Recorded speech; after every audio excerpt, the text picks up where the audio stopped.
Dalam nama Bapa dan Putra dan Roh Kudus. Amin.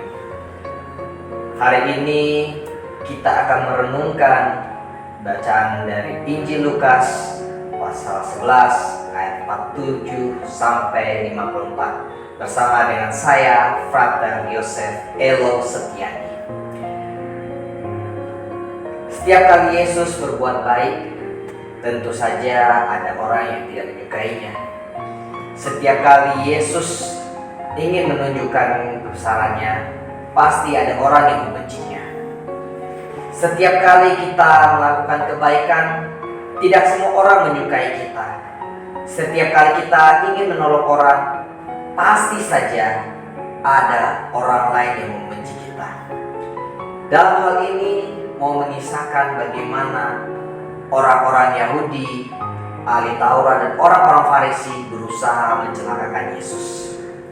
Bahkan seringkali ketika Yesus melakukan suatu karya, para ahli Taurat dan orang-orang Farisi berusaha melihat-lihat dan mengamati Yesus manakala ia melakukan suatu kesalahan di mata mereka.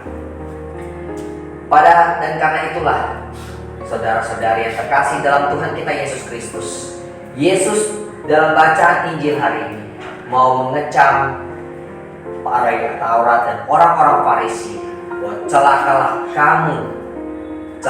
kamu itu mau ditujukan kepada ahli Taurat dan orang Farisi karena perbuatan mereka seperti kurang kerjaan, seperti mereka hanya mau mengamati Yesus manakala mereka ingin menjatuhkan Yesus.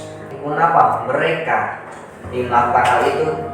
Yang pertama adalah bahwa Yesus dianggap sebagai suatu penghalang besar yang akan menghalangi legitimasi para ahli Taurat dan orang Farisi. Yang kedua adalah bahwa para ahli Taurat dan orang Farisi merasa tersaingi sehingga mereka ingin menyingkirkan Yesus. Secara legitimasi adalah bahwa Yesus ingin tetap melakukan karya kebaikan di hadapan Tuhan. Dia mengecam para ahli Taurat dan orang Farisi karena perbuatan-perbuatan mereka yang jahat. Mereka sering mengadu domba masyarakat, mereka sering mencelakakan para janda-janda, mereka sering menyengsarakan orang banyak. Dan karena itulah sering dikecam oleh Yesus.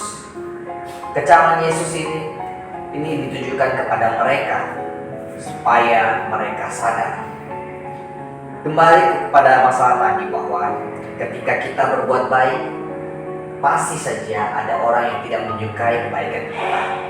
Kalau kita menolong orang, kita membantu sesama, pasti saja ada penilaian buruk.